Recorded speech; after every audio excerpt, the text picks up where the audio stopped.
Greetings, salutations, respect, and love, all boys and girls. It's showtime. It's the Sunday live Prog stream, brought to you by. Wait a second, we don't have any sponsors for the Prog Corner, not just yet. Maybe someday, but today on the channel. Oh, this is going to be a really, really good episode. We're talking about albums we don't really like. We're talking about our least favorite prog albums, the worst prog albums of all time, whatever. And, I was actually surprised, guys. I had quite a few people say, that's a little off brand for me. Or, I don't really want to say anything bad. I kind of get it. And I don't want to bash anybody for having a brand that they want to protect and an image they want to protect. And, I don't want to make anybody feel bad that they don't want to come on the Well, I'm lying. Of course, that's what I'm doing. I'm shaming you fools like I always do, but that's all right. We're going to have fun today. I've got a brand new panelist. This is going to be amazing. Morris, introduce yourself to the people, your debut on the Prog Corner. Can you hear me, Morris? Well, my name is Morris Gotro. My channel name is the same as that. You can find my logo, that right there. That's how you know you're on my channel. And I talk about different type of music, all kinds. That's my favorite subject of all time, of course. And I'm not as versed in the prog. I just realized in the last few months that prog is my favorite type of music, and I am trying to invest in it more. But this is a learning experience for myself. I'm going to be learning from all these guys. Yeah, one of the things you're going to be learning real quick is when you talk, I will be interrupting. I'm going to interrupt you, and you're going to get used to that. I was talking earlier about, people that didn't want to be on the show because they didn't, feel like they had a whole lot to contribute. Come on, man. That's a soft way of saying that you don't want to be on. Cody, we love you, but I may or may not be calling you out, but it's all good in the hood, Cody. We love you either way. But, with me is my true number one, my true right-hand man, I guess. It's Wayne proving his loyalty once again, pulling through in the clutch. Not letting me down, leaving me in the lurch, holding the bag. I guess Cody's only going to want to be around for topics he comes up with these days. Oh, man, this is going to turn into a Cody bashing hour. We don't want that, but Wayne, all the way from Alberta, the snow is on the ground over there, isn't it, sir? Oh, yeah, it's snowed. Hopefully it goes away soon. Hopefully it's a warm winter. Don't want this. But I know Cody might not want to bash people, but what about his significant other half? Yeah, The Irish like to bash some people, so yeah, they do. Yeah, felt like it is. And, we certainly do love the Irish. We're going to have Tara back on. We'll definitely have Pat back on. He was definitely a plus to the show. A lot of you guys were saying you liked having the Irish accents up on screen. So we're going to definitely have them back on. But one person that I always want back on is the great Nathan from Nathan on Shuffle. I know it's early for you. Thanks for setting your alarm clock on a Sunday and joining us today.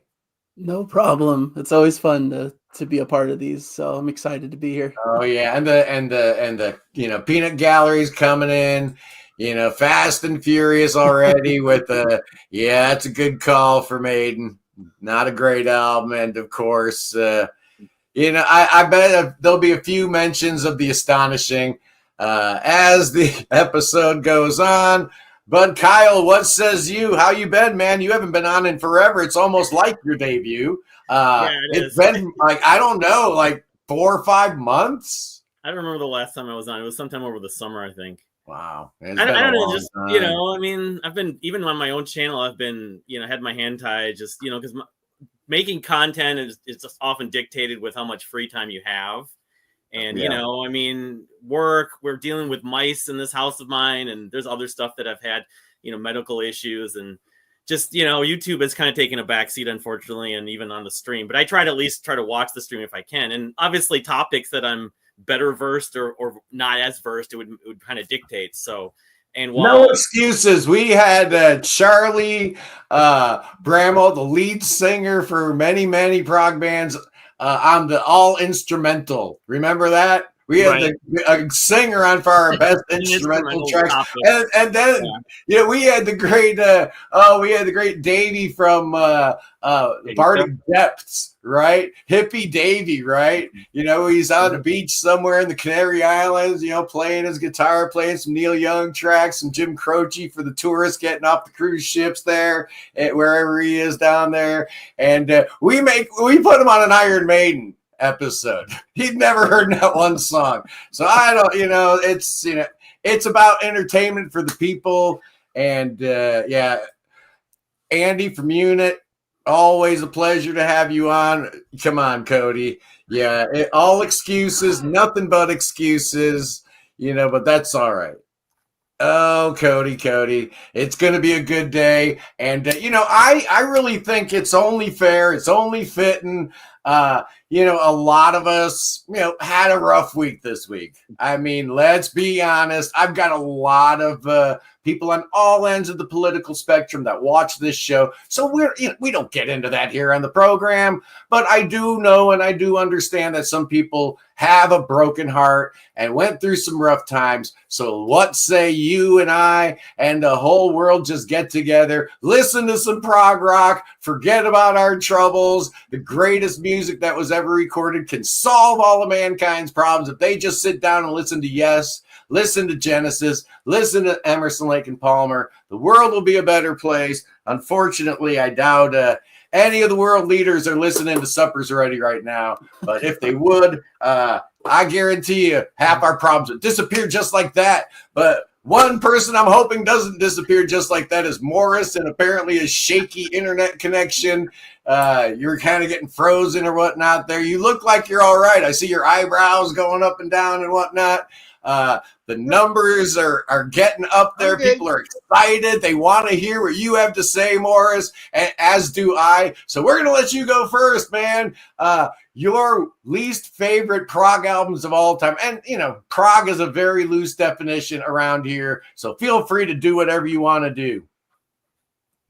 The floor is yours. Well, I had to catch up. Well, I had to catch up on some of this stuff because I'm more into my, pretty much what's in my peripheral. So I went and did some education last night, and I listened down looking for what other people were saying were their worst ones. And I had to listen to everything that was on here.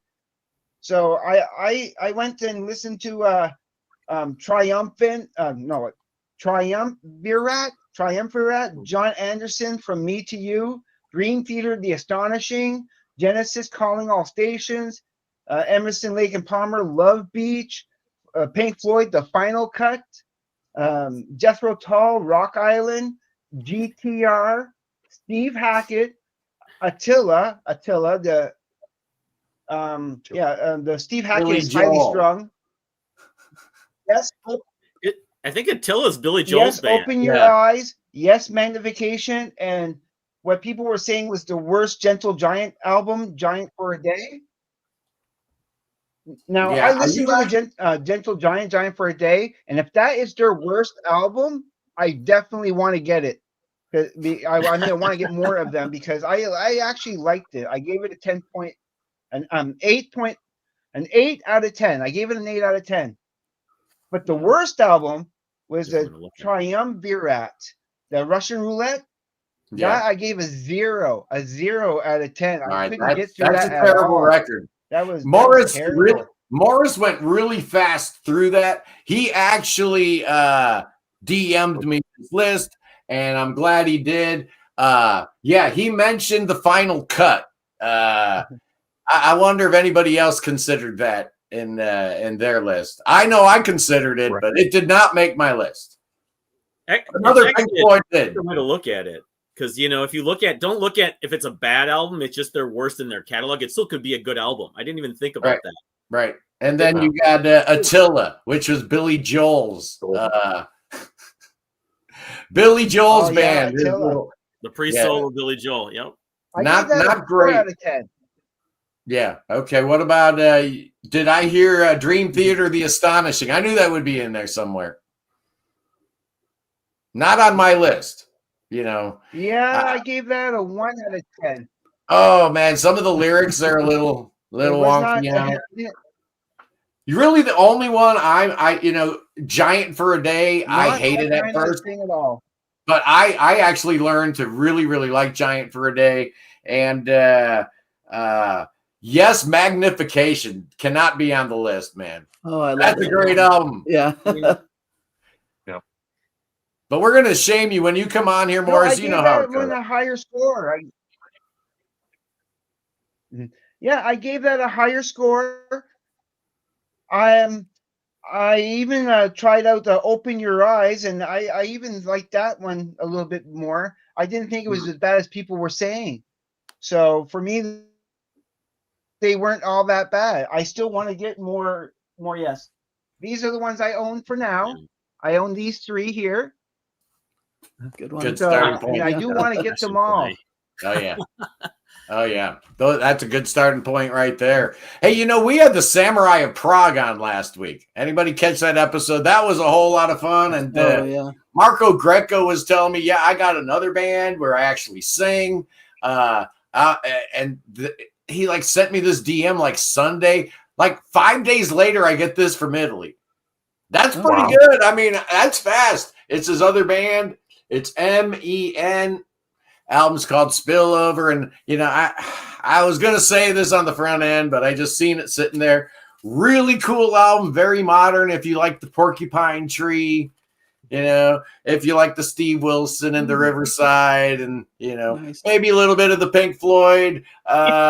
It's MEN Marco Greco. Very, very cool stuff. He actually sings a little bit like Andy Tillison at times on there, which, may not be a great thing, but Morris, that was an interesting list. Now, where did you come up with some of those titles? I know I threw this on you and you were up all night working on it, but what sites were you looking at when you researched some of this?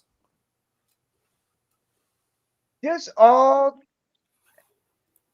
as many different sites as I could. I some on YouTube. I went to a Reddit page. Yeah. That the worst albums, and a lot of these came from the Reddit page. A lot of these came from just all kinds of different channels. I was checking out this channel, that channel, all different kind of channels. And what came up the most was pretty much all on that list. There you go. All right, I am off the Reddit, or man. whatnot. They were saying some nasty things about me on the Reddit, man. They said I was too loud. Can you believe that, Nathan? They said I was too loud. Oh, it's a cesspool over there. You can find me over on Progressive Archives. I'm on Prog Archives, the forum there, but that's cool. I don't really post anywhere else. But yeah, man, Reddit has a lot of interesting opinions. But that was awesome, Morris. Any other like honorable mentions or any other records you want to talk about or add to it? Well, I'm a big Rush fan. Okay, I got everything of Rush and more. Like I got all the live stuff as much as I can right here. Nice. I have a nice little box set. For all that stuff. So. But people were saying that their worst albums were Hold Your Fire and Counterparts. And I kind of agree with that. Somewhat, they are the weakest albums from Rush. A lot of people would like to throw in Caress of Steel in there, but no, I don't think so. I really do like Caress of Steel. And and other people were kind of bashing Presto or Test for Echo, but even those I really kind of like. So I do agree that and I still kind of really like them, but Hold Your Fire and Counterparts were really getting bashed. Yeah. And I don't think they should be as bashed. They're just a little bit different. Oh, music fan from Ohio. He's making me want to go grab a record. He's making me go grab a record. So while I do that, Wayne, the floor is yours. Okay, so for this list, it was hard coming up with 10 albums I actually hate. Like, I usually try and be fair to pretty much everything. So these are pretty much like bands where I think this is their worst album for the most part, except for one. I thought I would get number one, probably one of the worst albums ever made, even though probably the first song off the album isn't bad.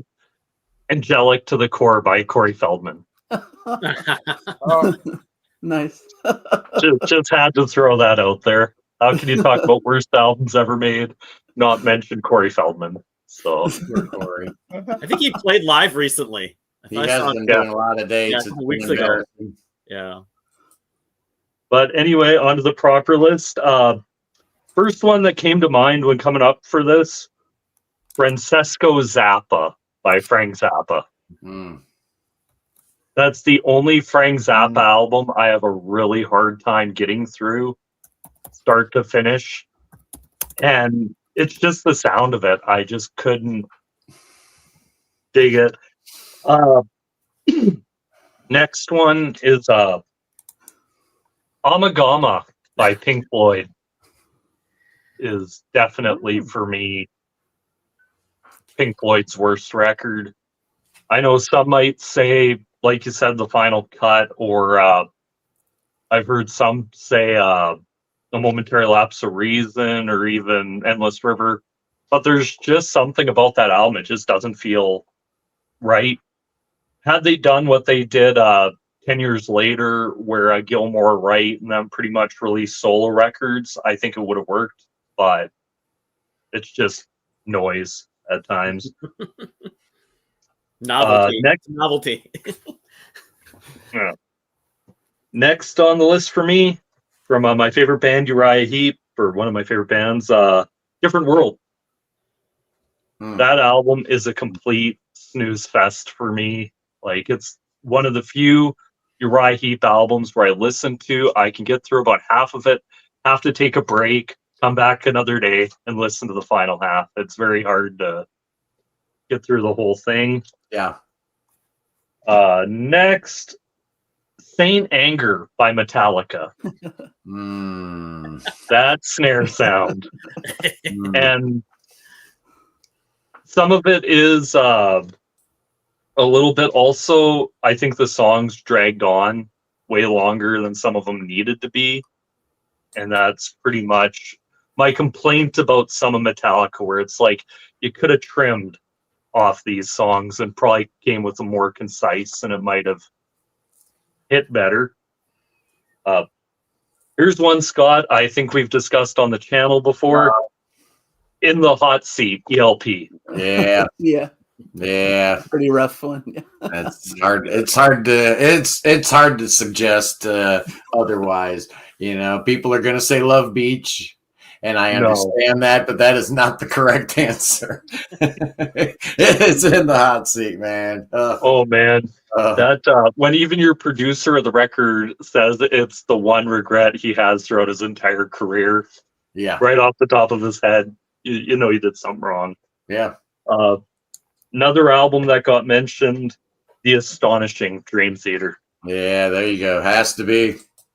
Yeah, it's pretty interesting when even Pete Pardo's like, I love Dream Theater. I tried. I listened to it. I even went and seen it live and walked out to beat traffic. Mm. Yeah. Yeah, it's harsh, but you know, you just don't want the words Dream Theater and Disney ever to appear in the same sentence. And Yeah. too many times I was reading reviews, and that's what I was reading, and you know, reviewers weren't 100% wrong. So yeah, it deserves a mention in today's episode. One. out Sorry, of 10. Morris. It looks like you're a Tool fan, but for me, Fear Inoculum Oh, borders the hell out of me. Ooh. yikes. Yeah, no, I agree. It was kind of disappointing. Yeah. It was disappointing, but I tend to like it on a different level. I don't really compare it to the rest of their work. You have to take it on its own and not compare it to anything else they did, because it really is pretty flat and somber in many ways. Yeah. I mean, they're always somber, but it's a flat album. They don't have really a lot of dynamics as the other albums do. Lateralis is my favorite album of all time. Yeah. Nothing wrong with that. It's a great one. Yep. Next on the list, wow, this guy shows up twice. Dark Side of the Moon Redux, Roger Waters. Yeah. The album that didn't need to be. Hard to justify. Yeah. I couldn't. Yeah. Uh-uh. No, it's one of those I where couldn't I'm get to like, that. No. on paper it sounded probably like a good idea, but in execution, no.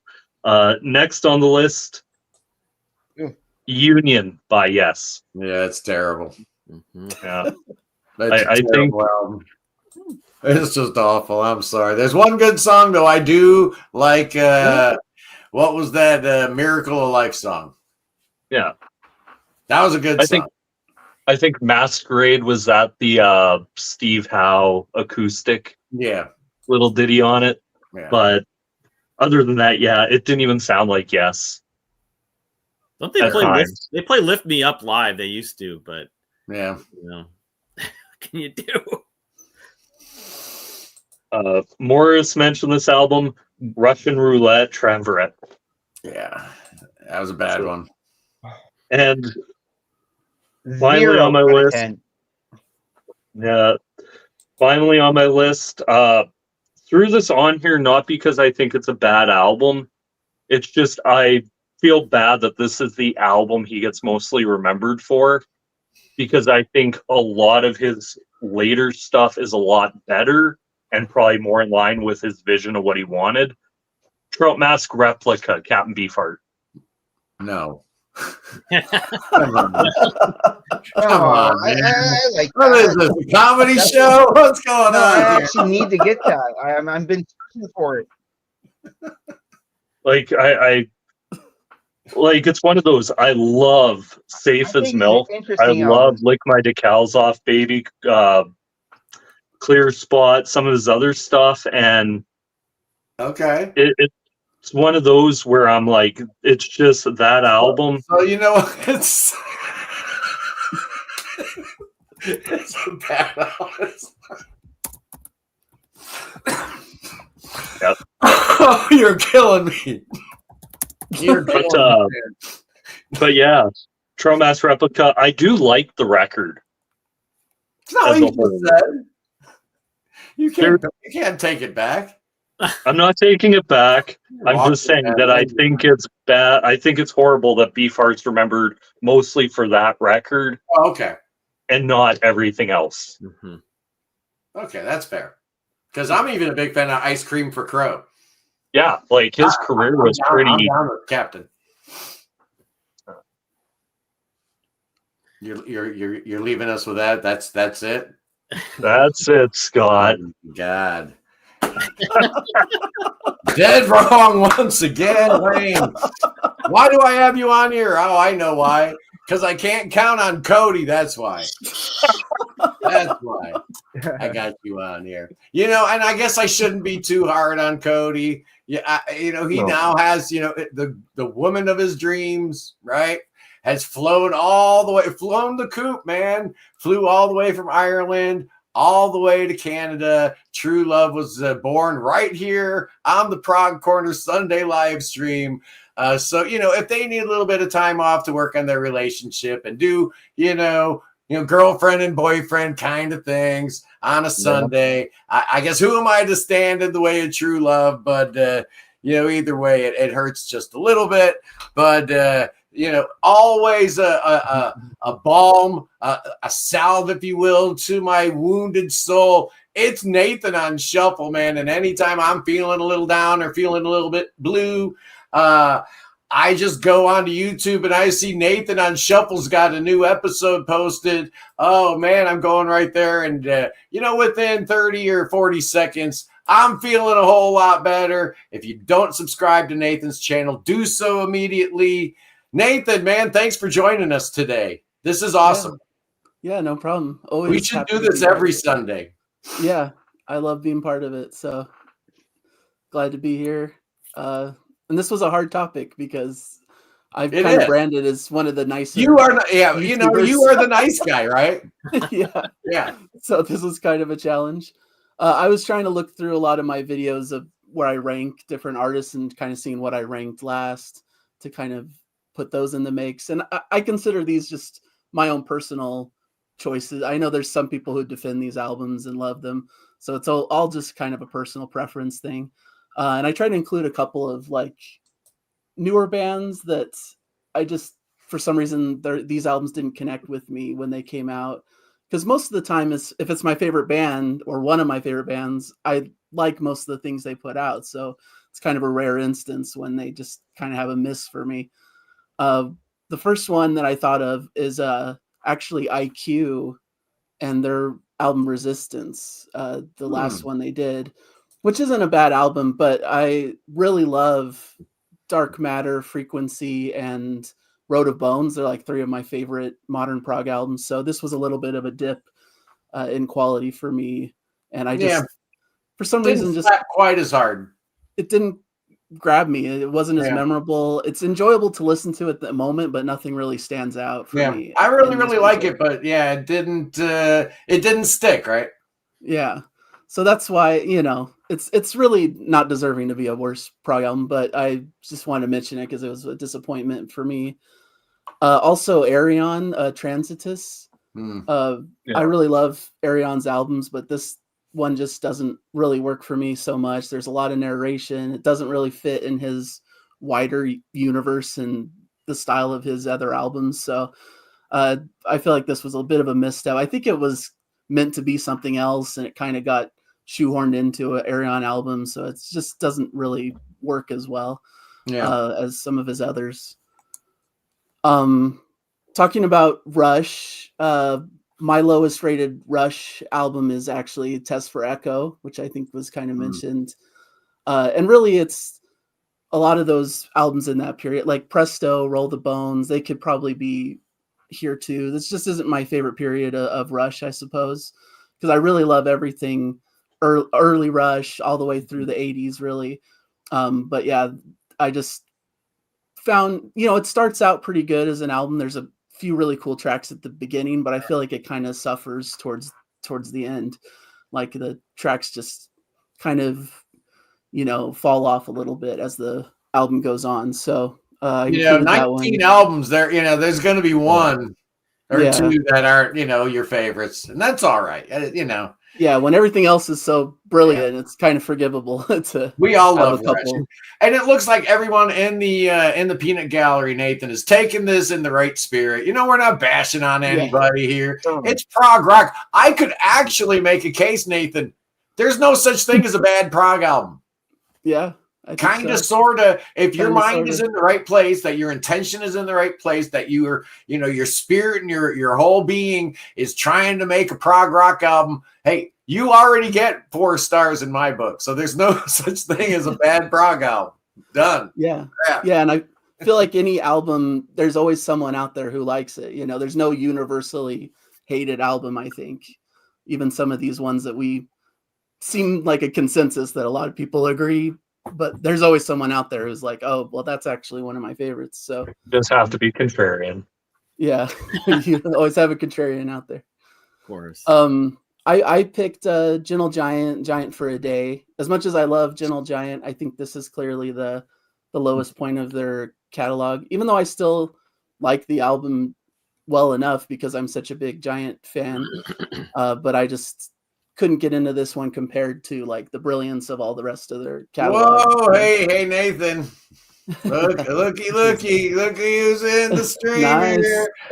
Looky. It's Naomi, y'all. And if you haven't checked out her brand new prog rock masterpiece that she dropped 2 days ago, comparing prog rock to an iceberg, just amazing work. Almost 3 hours long. Have you watched this? It is just amazing.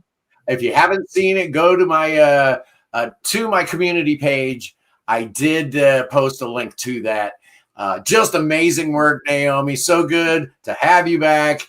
We'll get you up on this this here Sunday live stream very, very soon because we love you and we miss you. I'm sorry, Nate. Nate, No problem. I just get all excited when I see Naomi's in the house. It's worth interrupting for. There you go. For sure. I also have Dream Theater, The Astonishing, on my list. It was one of the biggest disappointments because I'm a huge Dream Theater fan, and like when I first put on this album, I was like, "This is crazy." It didn't even sound like Dream Theater. It was just like a musical theater version of Dream Theater that I just didn't really get into. I've liked it more over time. Like I've started to kind of understand what they were going for, and like I think it's just a bit overlong. If you kind of condensed it to some of the best tracks, it's actually not so bad. But well, yeah. and Nathan, I find a correlation between you're putting, The Astonishing on this list and the fact that you just ranked your Neil Morse albums. And your bottom 3 Neil Morse albums were the 3 musical theater frontiers albums. Yeah, it's just not my thing. I guess I find it a bit cheesy and just doesn't work quite so well. And there's such sprawling, long albums. I think there tends to be things that feel like filler that just don't really work. Yeah. But I just tend to like the more epic prog stuff that these artists do. So just kind of a personal preference thing. I have Genesis, Calling All Stations on my list. Kind of predictable choice, I suppose. But yeah, I just don't find much here that I really enjoy. I think it's pretty unmemorable, and it could have been great. I love the lead singer they brought in, but it just doesn't work as an album. I also, We Can't Dance is another pretty weak Genesis album as well.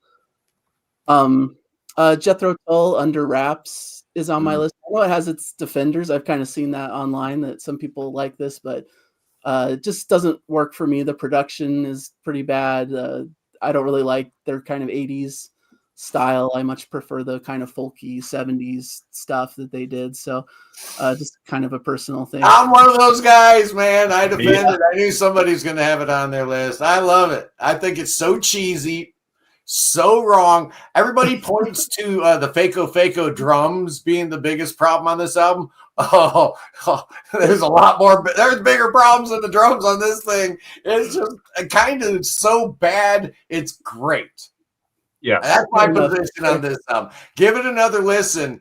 Like when you go to a horror movie and it's just not scary and you're like, oh, that was terrible. But go in thinking it's actually a comedy and you're going to have a whole different impression. Yeah, that's Under Wraps, man. It's hilarious. It really is great.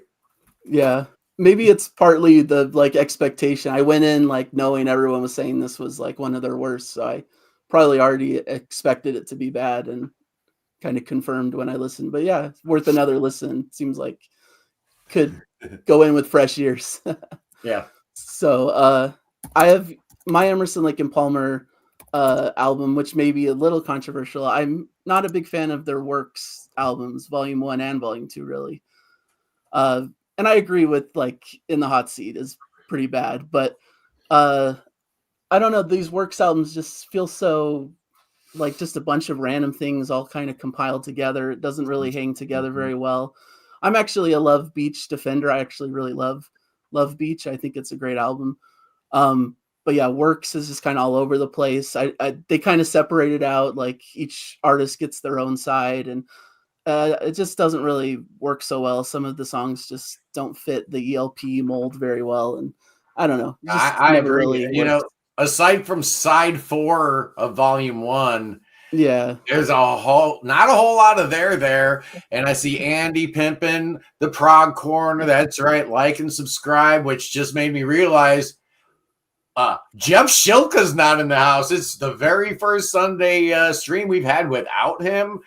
So I'm a little worried about him. I know his health's not been great. He's got a surgery scheduled. We do have the great Alex right down the road from me. He's in Columbus, Ohio.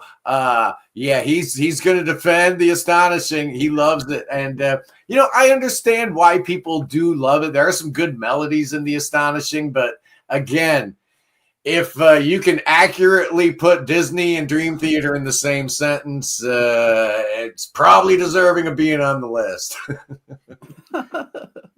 Yeah. And just final two on my list. These are probably the biggest, most predictable ones. But as was mentioned, a Roger Waters Dark Side of the Moon redo is just, I don't get it at all. I don't know why it was done. I don't really prefer much of Roger Waters' solo stuff anyways. These kind of seems very like bitter and angry, and that's just not my style so much. But yeah, it was hard to even get through one listen of it because it's just so kind of dark and a lot of like him just talking vocals that don't work really well. I don't know. It's just taking a classic and really doing something that kind of makes it terrible is pretty bad offense. Valley. And then my other one is Yes's Heaven and Earth, which I just think it's the weakest Yes album. It just doesn't really work at all for me. It's just nothing really grabs my attention. It's kind of, it's just not really so great. And unfortunately, because I love a lot of Yes material, but the production's bad and it's just, it really suffers. So yeah, it had a lot of issues. It really did. And you could tell Steve Howe, even at the time when doing interviews where you're supposed to be hyping the public out, about a new record coming out, they'd ask Steve, hey, how is it feeling, putting a new Yes record out? And he would answer like, I really didn't want to do this album. I really wasn't into it. Come on, man. Yeah. I mean, you could tell this was going to be a problem. Roy Thomas Baker gets production credit for this. Didn't he used to be a good producer once? With Queen. I think he was terrible. Man. Did he produce Night at the Opera? I can't remember. Come on, man. Yeah, that's the same guy. Bohemian Rhapsody or Subway Walls. I mean, come on, man. You're like 39 years later, so his skills had not retained at that point. Very sad, very sad. Yeah, we're going to bash some Queen albums, Ian. Yes, we are. There's some bad ones in their discography. I'm surprised we haven't had one in the list, but not pure prog, so I guess I'm not too surprised. You got any honorable mentions or anything else, Nathan? I was thinking of like a Renaissance Timeline was conversation. Yeah, Timeline is terrible. Pretty bad. I can't even make excuses for Camera. Yeah. I can't make any excuses for Timeline. And I don't think Annie can either, if you want to be honest. I don't think Annie liked that record much either. Yeah. And I was thinking of Kansas, either Drastic Measures or In the Spirit of Things, one of those. Those are probably my least favorites of their catalog. Yeah. Yeah. And Marillion, I think Radiation was what I ranked last for Marillion. Just kind of a bland record. So those were some of my other ones that I had kind of circling on my list. And I think that you just said a word that I think kind of, sums up what the cardinal sin of a lot of these records are. It's not that these records are particularly terrible. It's not that these records are just particularly like fingernails on the chalkboard kind of pop music bad. Some of these albums suffer from the absolute number one cardinal sin in prog, and that is they're just a little boring, right? Yeah. And that's one thing we're not going to abide by in prog music. We don't want our prog to be boring. You can be anything but, right? I mean, that's the only thing we ask of you as listeners to the prog musicians out there. You can do anything, man. We're like willing victims, right? Just don't bore us. To be boring. Yeah, just don't bore us. Worst thing a record could be is forgettable. And so I saw a whole lot of that on Nathan's list. Forgettable. I agree. Pretty much. Yeah. Awesome list. As usual, Nathan brings it down with authority. Awesome. Thank you, man. Thank you. But, I'm just excited that Kyle's back. It's been forever. And I know he's been chomping at the bit to come back on the big live show. Here he is, without further ado, the one, the only, Kyle from All Media Reviews. We love you, Kyle. What's your list going to look like? Well, the thing is, I mentioned to you privately on Twitter that I wasn't sure if this should be just bad. I didn't even think of the worst in their catalog or just overrated. So I kind of made like 2 lists of sorts, and I've sort of been tweaking it. So I'll just go with the albums that I consider bad. And also, people have been listing albums that either I'm not familiar with or, frankly, I just don't care about. I don't care about IQ. I'm not an IQ fan. I'll never care about IQ or the albums that, like, I've never heard the post-1980s Jethro Tull albums. So the albums that people consider bad, if I haven't heard them, I don't consider them bad because I don't know them, you know? Yeah. You can't know everything. Right. So, all right, I'll just start going through the list. So with Dream Theater, and I didn't put the Astonishing. I'm giving it to Systematic Chaos. It was an album that came out when I was still immersed in being a Dream Theater fan. And while it has a couple tracks I like, I would say to me, this is the worst, like, proper Dream Theater album, especially with the Portnoy era. I like When Dreaming Day Unite much better than this. So but it's got a track on there that kind of elevates it, right? Well, people love the Dark Eternal Night. Oh man, that is just pure cheese to me. I hate that song, and they always play it too. Yeah, you know, even the lyrics on, like, In the Presence of Enemies, young, you know, master, I will fight for you. All this stuff is just cheesy. I couldn't believe this. The instrumentation is good in some of it, but so I'm going with Dream Theater's Systematic Chaos. All right. Ministry of Lost Souls, you know, it's just no Dream Theater. So the next one I have on my list is artist I really love, and he's not pure prog, he's progressive in a lot of sense. It's Pat Metheny Group, because I've learned that there's a difference between Pat Metheny's solo name and there's the Pat Metheny Group, and I believe it's under the Pat Metheny Group name, but it's the album Song X. This was like anti, you know, free jazz, Fred Frith kind of stuff. I was completely bored and I had been loving Pat Metheny. Like Off Ramp, First Circle is one of my favorite records of all time. Speaking of Now, Imaginary Day. And then I listened to this. I'm like, what in the bleep is this? This is the most boring trash I've ever heard. And so I got it from the library and I never listened to it again after 2 times. So Song X from Pat Metheny. I know it has its fans, people that love free jazz and like sort of avant-garde music, people that love like, you know, the stuff that's on John Zorn kind of stuff might like it. But I know it was with Ornette Coleman and I forget the Pat, maybe Hayden. But anyway, Song X from Pat Metheny. All right, so the next one I have on my list, I don't have a copy of that either. I love the band Fair to Midland. Well, they're not pure prog. They're progressive in a lot of respects. Their debut album, though, and it wasn't really progressive rock in any sense, is almost unlistenable. It's called The Carbon Copy Silver Lining. Yeah, and I tried to listen to that once. Yeah, that's what this show really is, Scot, isn't it? It's saving people time for not. Yeah, that's right. We listen to them all, so you don't have to. Yeah, if you want to check Fair to Midland out, this is not the place to start. The production's awful. The band themselves have admitted that it's just embarrassing to an extent. They're not around anymore. However, the thing is, they reissued it on CD, and the fans just were clamoring to buy it. I never even got a copy, and it goes for like over $100, like on Discogs and eBay.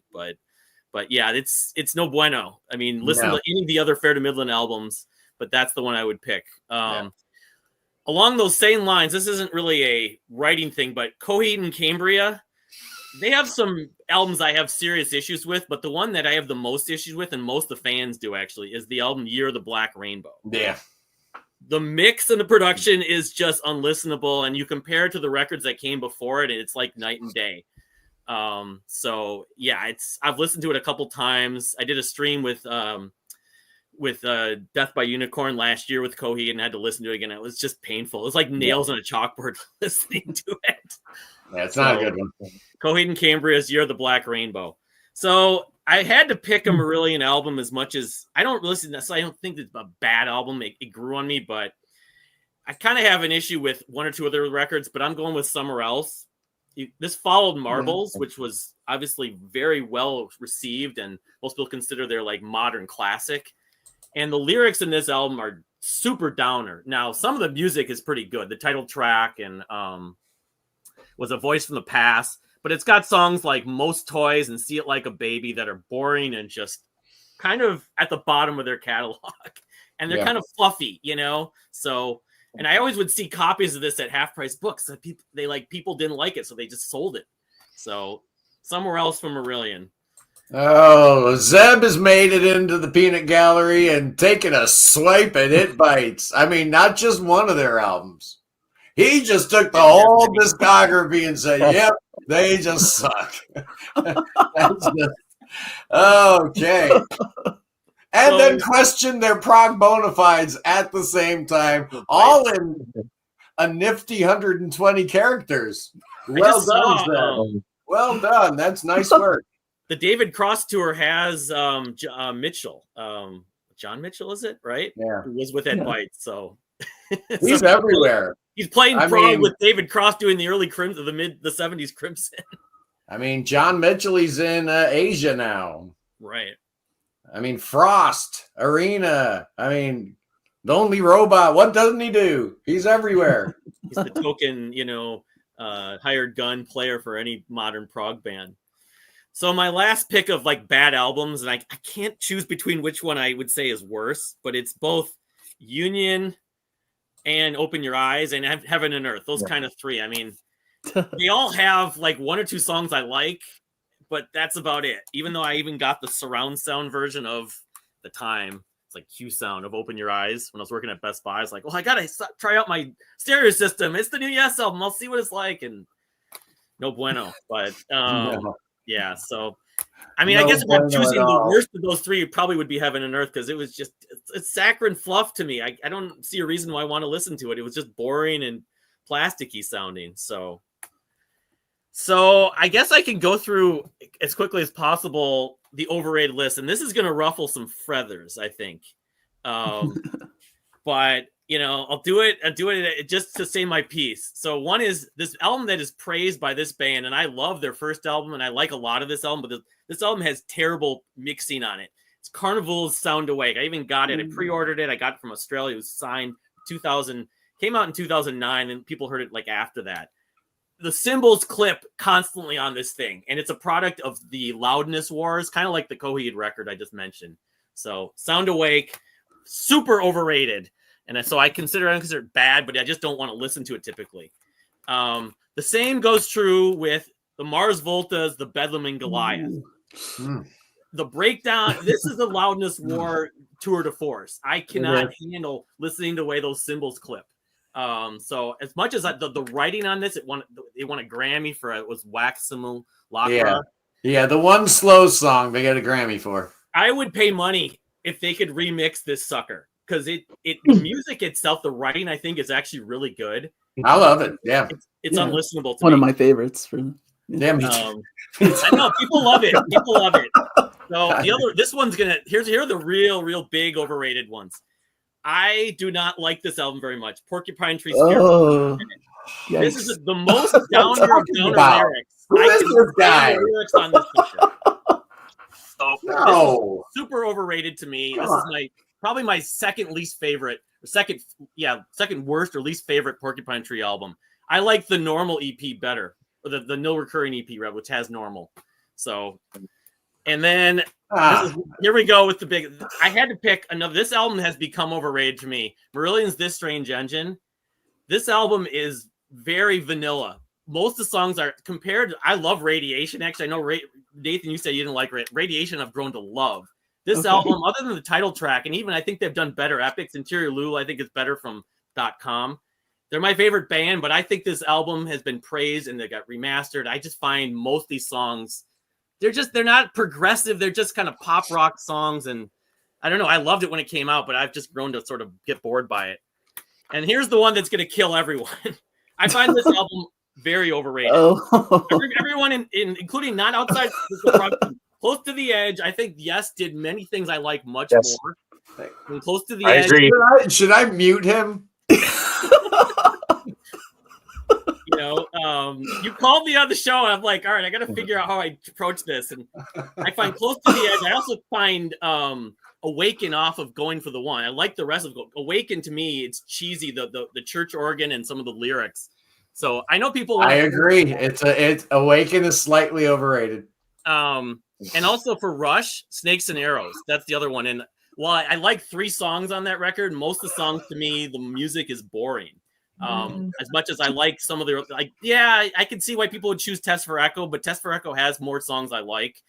And then the mix on the record that preceded Snakes and Arrows, Vapor Trails, was terrible, but they remixed it at least.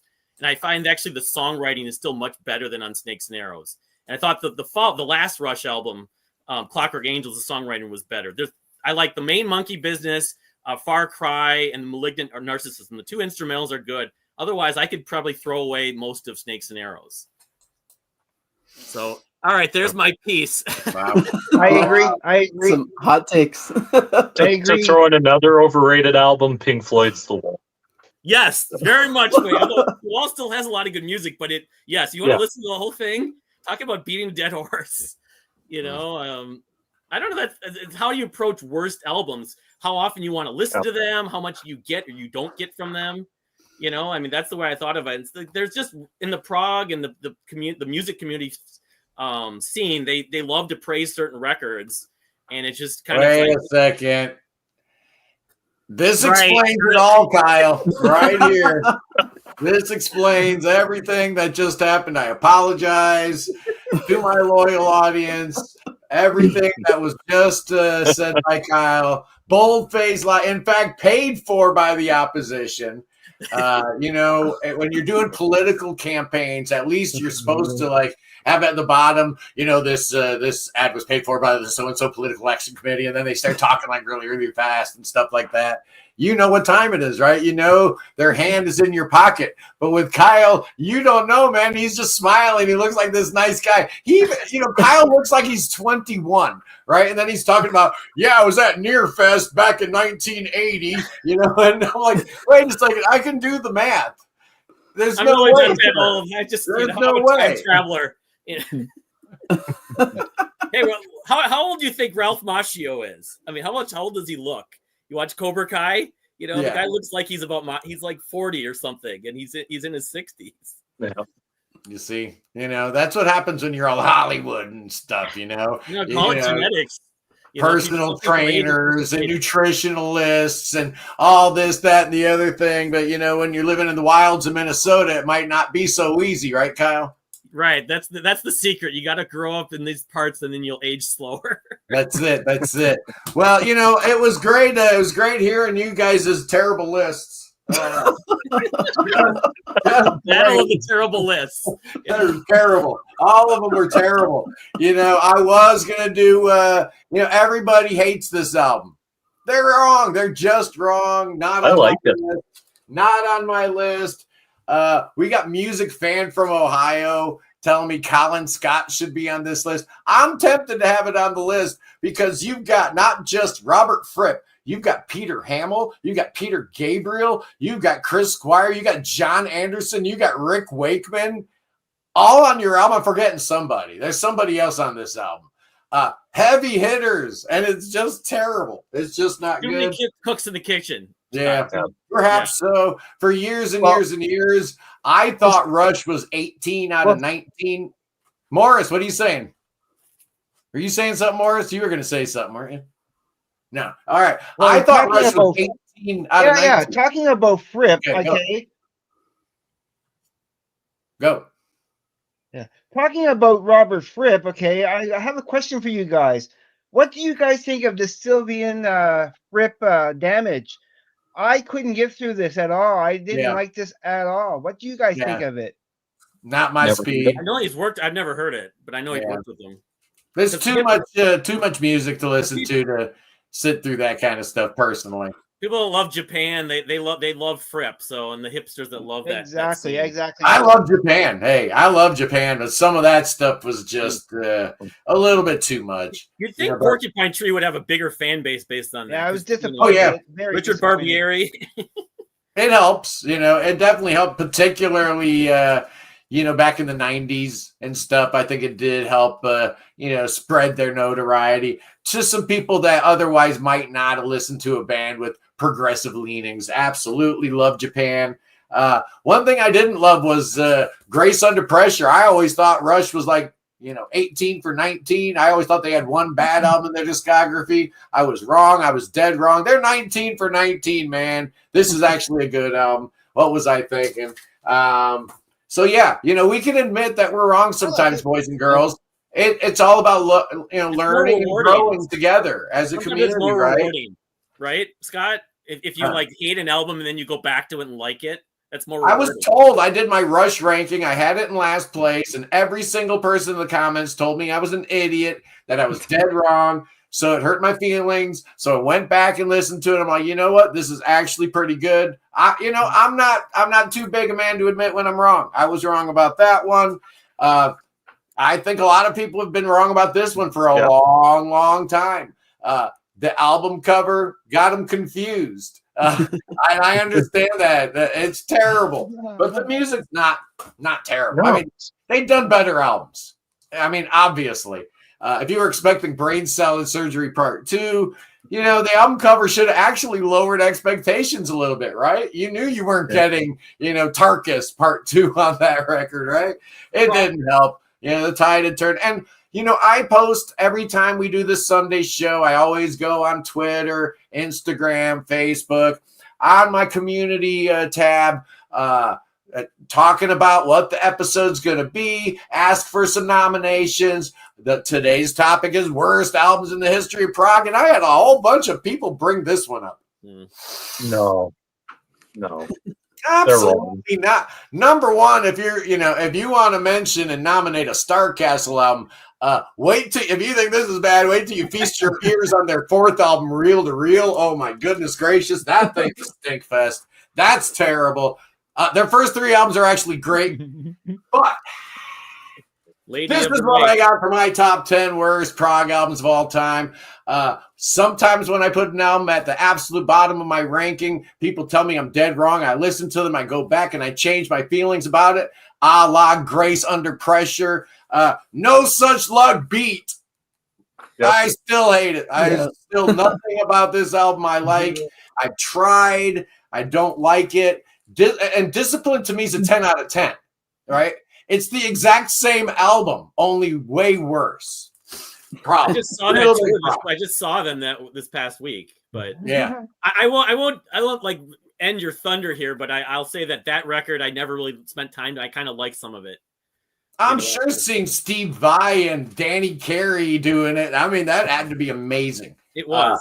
It was. Beat is tearing it up, man. I spent way too much time a couple days ago. I was just gonna peep like one video of Beat live, right?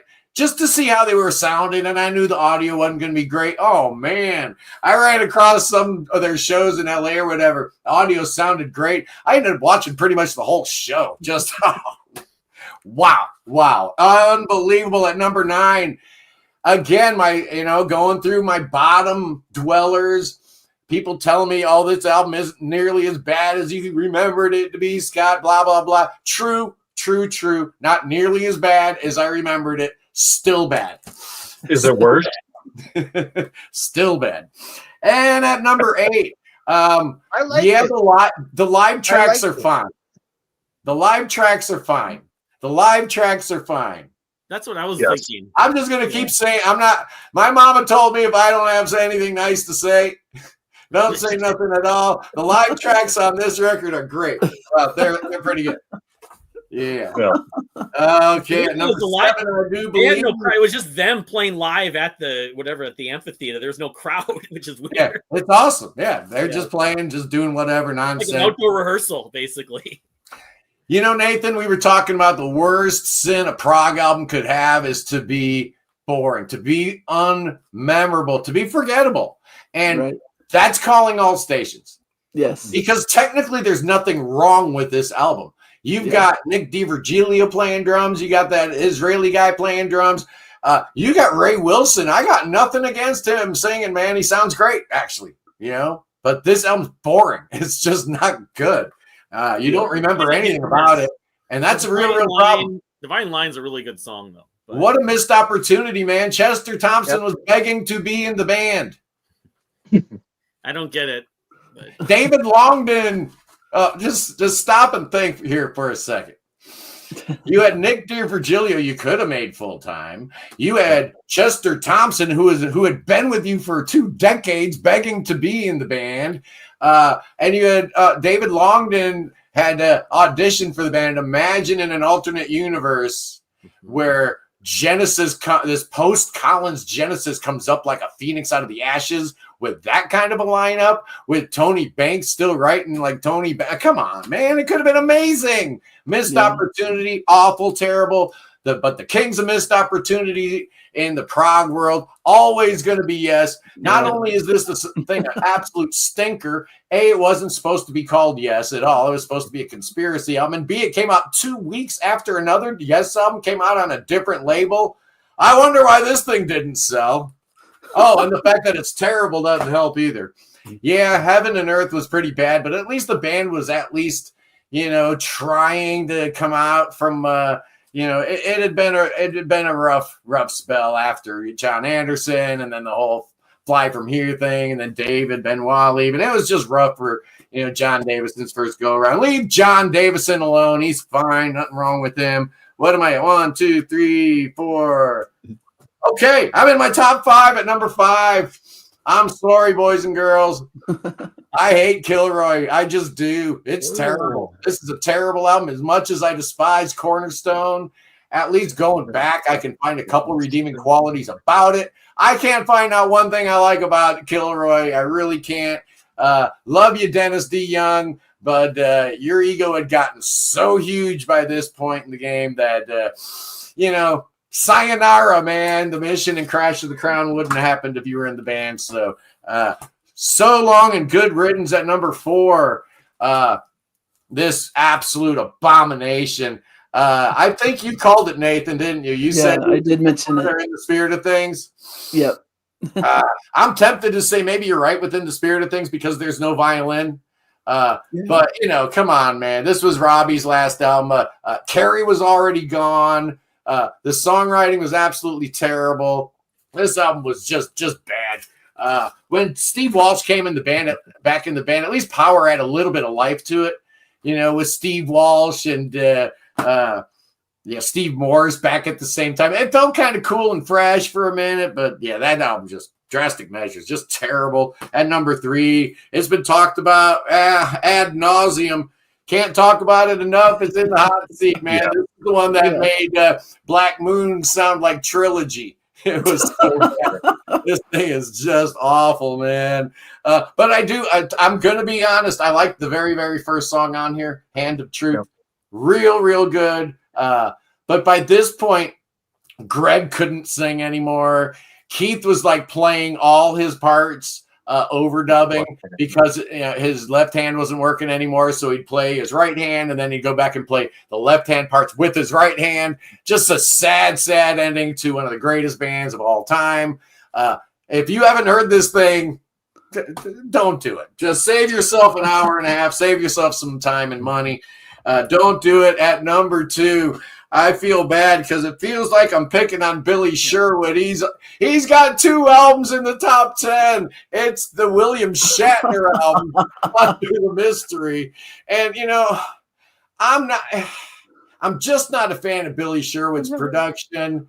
He does all this all these prog albums with all these friends doing prog covers and this, that, and the other thing. And they all have that certain World sound, that Billy Sherwood sound.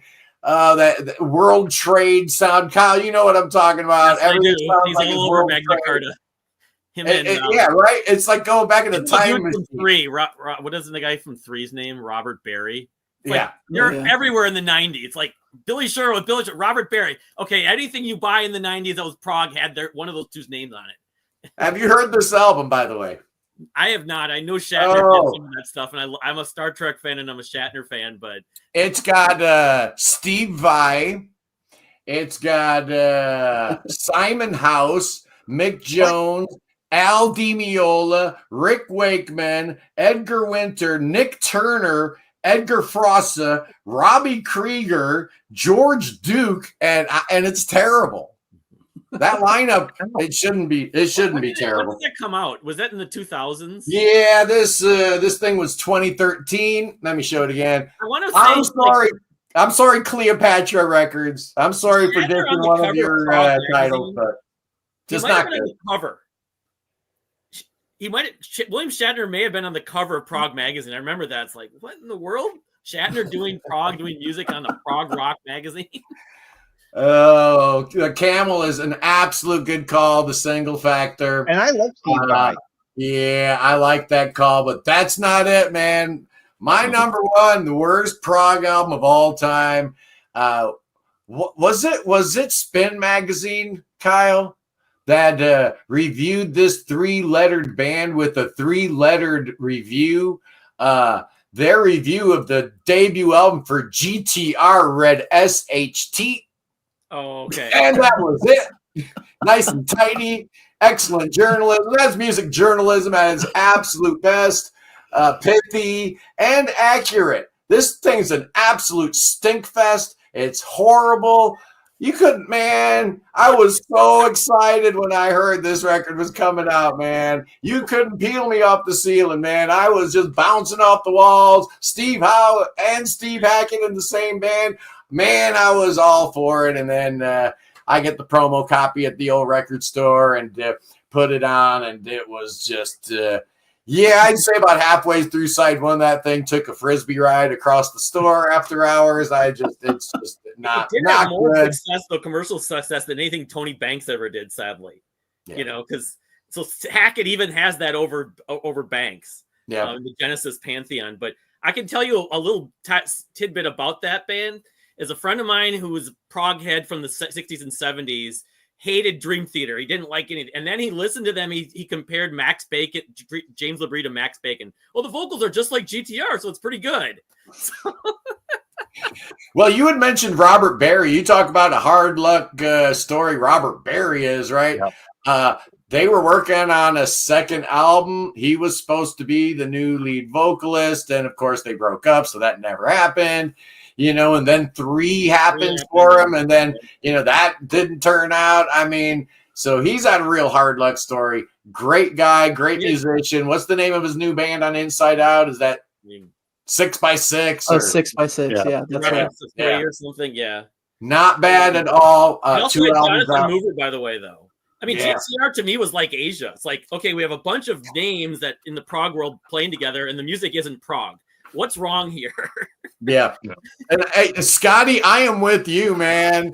You know, he came here wanting to see people dissing Giant for a day, and instead he gets Kyle, the Andy Edwards traitor, who we beyond the shadow of a doubt is on the payroll of probably both Andy Edwards, Pete Pardo, and the Barry Robinson over at Classic Album Review, for all I know. Absolutely, an absolute good call, Scotty. Thank you for pointing out the obvious. Sometimes we need to, because, you know, can't see the forest for the trees. We're a little too close. I want to thank Marco Greco for sending me his brand new album. That was so quick, man. He was only on a week ago, you know, and he gets me a CD all the way from Italy, so I don't want to hear any excuses. Oh, you know, never talk about my band. Stop crying. There it is. Next week, boys and girls. Oh, you know what? This is going to be fun. We got a brand new band called Ageless. They're going to be on here talking about their new album. Apparently, they are graduates from the Neil Morris schools. So that got my attention right away. Kevin from Prog Radio hit me up. Brought it to my attention. I'm like, you had me at Neil Morris, so let's go with it. The following week, November 24th, it's Days Between Stations, the 2-piece from LA, dropping their 4th album. Really, really excited. So yeah, we got some new music we're going to be listening to, and you know, it's that time of year, Nathan, right, where we all start thinking about our year-end lists. So we got a couple more we got to think about now. For sure. Yep. Add it to the list. Most of the new stuff that's being announced now is 25. So you're right. Yeah. We're kind of winding down. That's the only big sort of blue chipper for on my radar, you know, but I mean, there's some other stuff, but that's the main thing. It's coming in a few weeks. Yeah. There's a few more, but that is like the big one, I guess everybody's waiting for.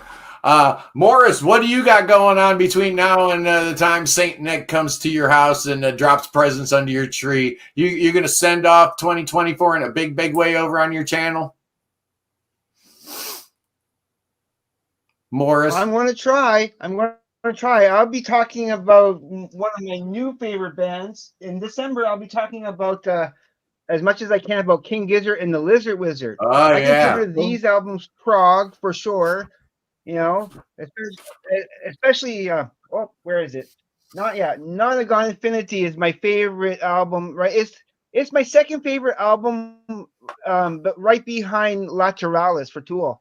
I love this. This is the more I play it, the better it gets. So I want to be talking about that. Plus, I also have a contest going on for my channel. The deadline will be on the 28th. But what I'm asking for is somebody to write a poem or like a slash song, nothing more than 180 words tops.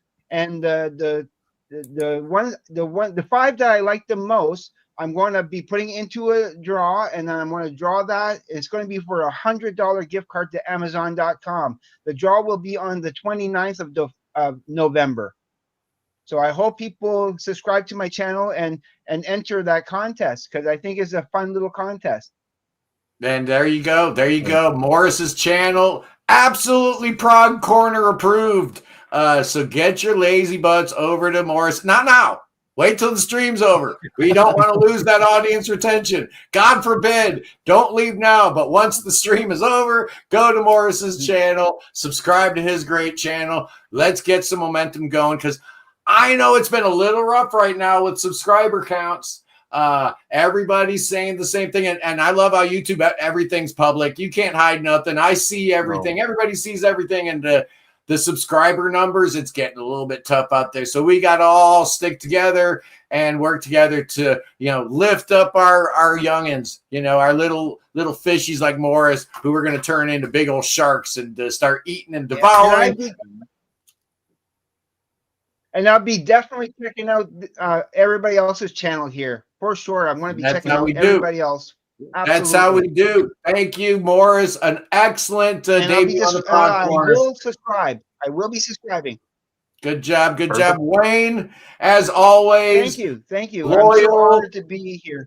Loyal and dedicated, Wayne, all the way from Alberta. Unlike my other co-host, who apparently, has found true love, and I'm now like secondary and whatnot. But that's all right, Wayne. What do you got cooking on your channel this week? Not much. Took a little bit of a break. It's been kind of hectic with everything, so gonna try and get back to the Pocket Full of Heap channel and just do some more reactions. Thinking about doing some reaction to some Bork and some other stuff coming up. I hate really mentioning anything, because anytime I kind of get a clear idea, then a wrench just gets thrown in there where it's like, well, there goes that idea. There you go. Yeah, I know. I think we all know that feeling, right, Nathan? We know how that happens. Yep. Yeah. Sure. So anything you want to promote that you got cooking, things you're working on your channel, Nathan? Got a couple reviews going this week, kind of more maybe obscure, but Von Herzen Brothers latest album. Oh man, that's good, isn't it?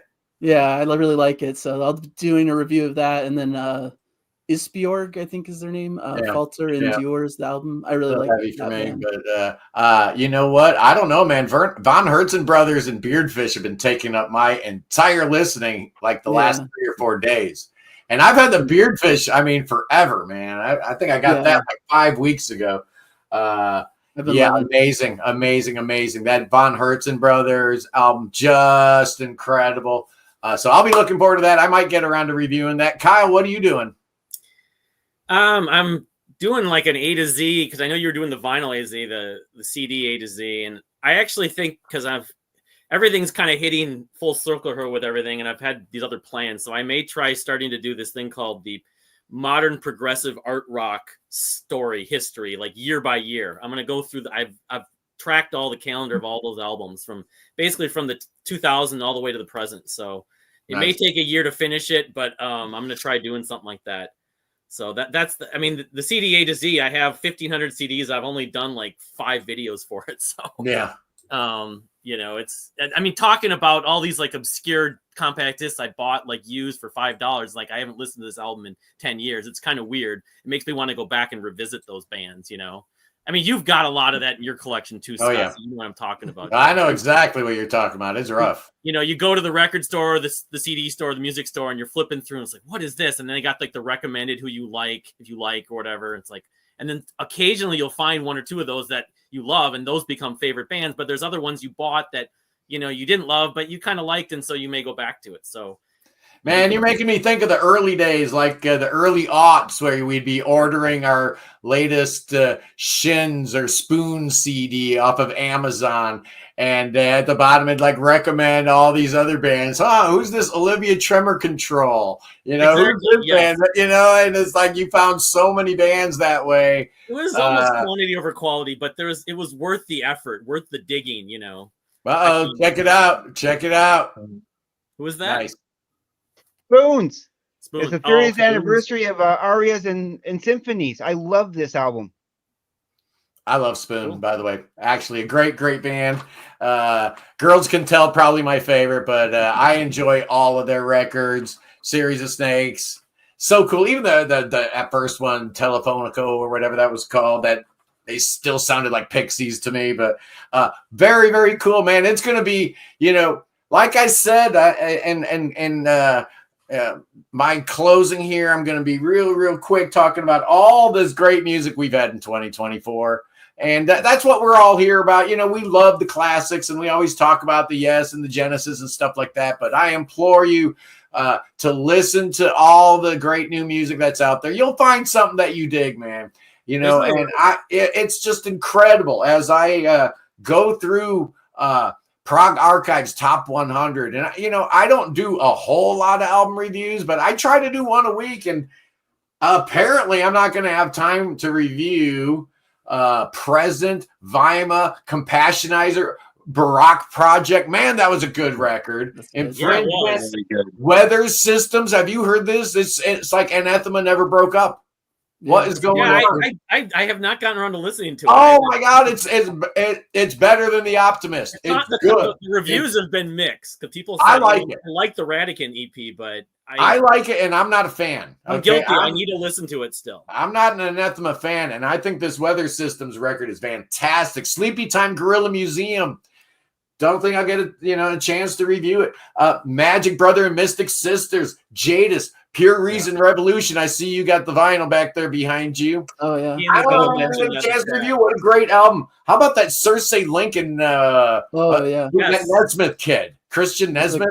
Christian and Cersei. Yep. Man, that's a good record. I need 3 of me, right? I need 3 of me. Haven of Echoes. Bent Knees got a new one. I'm not going to get around to it. I never listened to it either.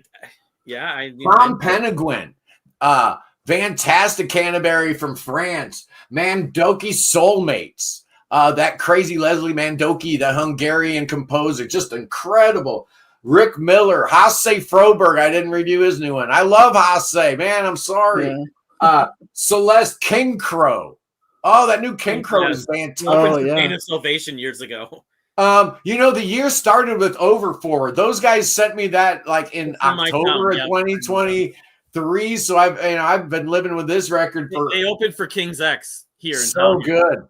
So Motorcycle put a new record out. They put out an album. They're almost as much as King Gizzard. How many albums does Motorcycle have? Like 25. Millennium put out a new record. Vola.